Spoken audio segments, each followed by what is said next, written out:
مرحبا عزيزاتي التلميذات أعزائي التلاميذ. Comme l'indique le titre, aujourd'hui on va traiter avec vous quelques notions, quelques exercices couvrant des notions déjà vues sur les vecteurs de l'espace. Ainsi, on verra trois exercices, exercice 1, exercice 2, exercice 3, bien sûr, accompagnés de leurs solutions. Pour l'exercice 1, on considère deux vecteurs non collinéaires qui vérifie l'égalité donnée et ce qu'on vous demande, c'est de déterminer les deux nombres réels x et y. Pour l'exercice 2, on considère un tétraèdre ABCD. Rappelons qu'un tétraèdre, c'est une configuration de l'espace dont toutes les faces sont des triangles. Donc, soit ABCD, un tétraèdre, il a quatre faces qui sont toutes des triangles, et soit K, L et M, les points de l'espace définis par les relations vectorielles qui sont devant vous. Alors, il s'agit de faire une figure.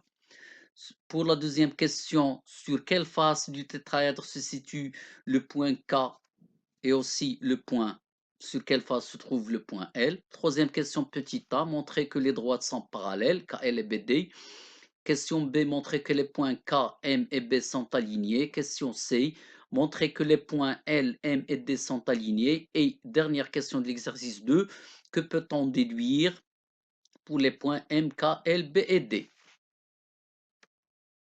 Pour l'exercice 3, on considère une pyramide de sommet E et de base un rectangle ABCD. I et J sont respectivement les milieux des segments AE et BC. Il s'agit de montrer que les vecteurs IJ, AB et EC sont coplanaires. Alors, avant de passer à la solution, nous vous proposons de mettre, comme d'habitude, de mettre pause à la vidéo et de chercher. Une fois votre recherche terminée, essayez de comparer ce que vous avez trouvé avec la solution qu'on va vous proposer. Pour l'exercice 1, on a un mot clé dans les hypothèses, c'est le fait que U et V sont des vecteurs qui sont non collinéaires. Et on a déjà vu que quand deux vecteurs U et V sont non collinéaires, si jamais on trouve une expression du type un nombre A fois U plus un nombre B fois V est égal au vecteur nul, on peut déduire directement que A et B sont tous les deux nuls. C'est ce qu'on va essayer de faire ici. On va développer puis regrouper les nombres multipliés par U d'un côté et ceux multipliés par V de l'autre en vidant le nombre à droite. On obtient x plus y moins 2 entre parenthèses fois U plus 2x plus 3y moins 5 fois V égale le vecteur nul. Le nombre, on a dit que ça c'est de la forme AU plus BV égale vecteur nul. On a dit que ça donne A égale 0 et B égale 0.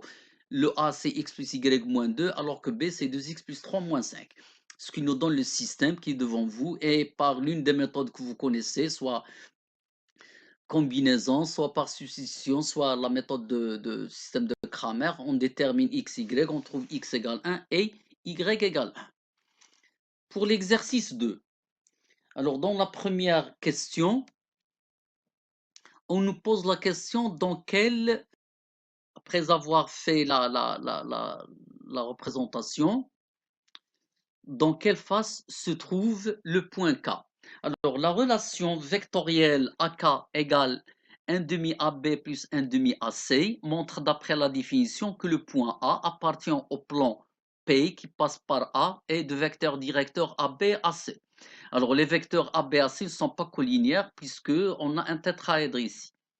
Et donc, le point P, K appartient au plan passant par A et de vecteur directeur ABAC, c'est-à-dire K appartient au plan ABC, vu les coefficients qui sont compris entre 0 et 1. Donc, le point K appartient à la face définie par les trois points AB et C. De même pour le point L, il appartient d'après la relation vectorielle AL égale 1 demi AC plus 1 tiers AD. Le point L, il appartient au plan P qui passe par le point A et qui est dirigé par les deux vecteurs AC et AD qui sont non collinéaires. Et donc le point L, vu les coefficients, il appartient à la face ACD. La question B. Pour la question B, il s'agit de démontrer que 3 points, et pour la question C, il s'agit de démontrer que les 3 points sont alignés. On utilise les mêmes concepts qu'en géométrie plane. De même pour les droites parallèles aussi. Pour la troisième question également, les points K, M et B sont aussi liés. On arrive maintenant à la troisième, pour L, M et D aussi, on arrive maintenant à la troisième question. Alors, on a trouvé dans la question C, B, que les points K, M et B sont alignés. Autrement dit, M appartient à la droite BK. De même, d'après la question C précédente, M appartient à la droite CD. Et donc, les droites BK et LD sont 50 au point M. Et on sait que deux droites 50 définissent un plan, et donc les points, ils sont 50 au point M, et donc les 4 points donnés sont des points qui sont coplanaires. Ils appartiennent au plan défini par les deux droites 50, KB et LD. Exercice 3. Alors, on a une pyramide avec des points, etc. Et on vous demande de montrer que des vecteurs sont coplanaires, les vecteurs IJ, AB, EC.